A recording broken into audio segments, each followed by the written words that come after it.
duniani, kuanzia muonekano, kimo na hata majukumu yao. Kuna mbwa wanatumika kama walinzi na hata waelekezi, na wamefahamika kwa muda mrefu kama rafiki wa binadamu. Lakini katika maeneo fulani ya dunia, mbwa ni kitoweo kitamu sana na kinauzwa katika masoko. Nigeria inashikilia nafasi nambari 3 katika ulaji wa mbwa duniani. Inafuata Korea Kusini na Vietnam kwa mujibu wa orodha ya dog friendly countries. Lakini hatua hivi majuzi ya wabunge kupiga marufuku ulaji na uuzaji wa nyama ya mbwa katika jimbo la Akwa Ibom kusini mwa Nigeria imepingwa vikali. Peter Mongagi anawasilisha sasa taarifa ya Ayuba iliyo kutoka soko kubwa la mbwa katika jimbo la Plateau nchini Nigeria. Tukutahadharishe tu kwamba baadhi ya picha katika taarifa hii zinaweza kukukera.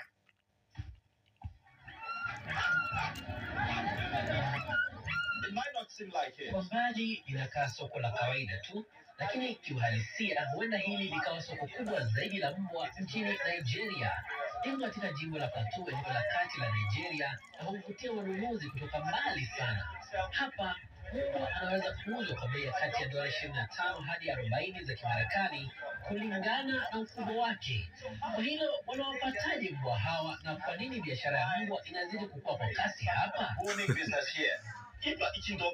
Ukila nyama ya mbwa na kuna mtu ambaye anataka kukuwekea sumu, hawatafanikiwa.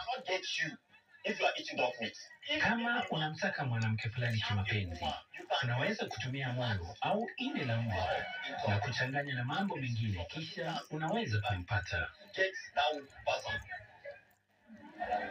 Justina Likita ni miongoni mwa wanawake wanaojishughulisha na biashara ya mbwa hapa. Hiyo ndio mbinu wanayotumia kutafuta kipato.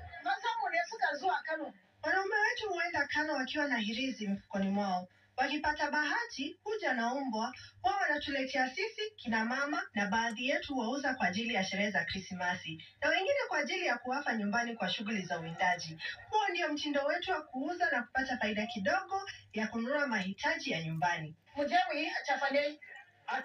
Mimi hulipia karo ya watoto, nanunua chakula na hata sabuni ya mtoto wangu kutokana na faida ninayoipata hapa. Kwa watu wengi wanaoishi mijini, mbwa huonekana kama wanyama wa kufugwa, walinzi au hata ishara ya hadhi. Hata hivyo, kwa wateja wengi wa hapa, nyama ya mbwa ni kitoweo cha kitamaduni ambacho mara nyingi huandaliwa na pombe ya kienyeji. Ukila nyama hii utajihisi nguvu na utafanya kazi bila kuchoka. Nyama hii ni ya bei nafuu. Unaweza kuipata hata kwa naira 200.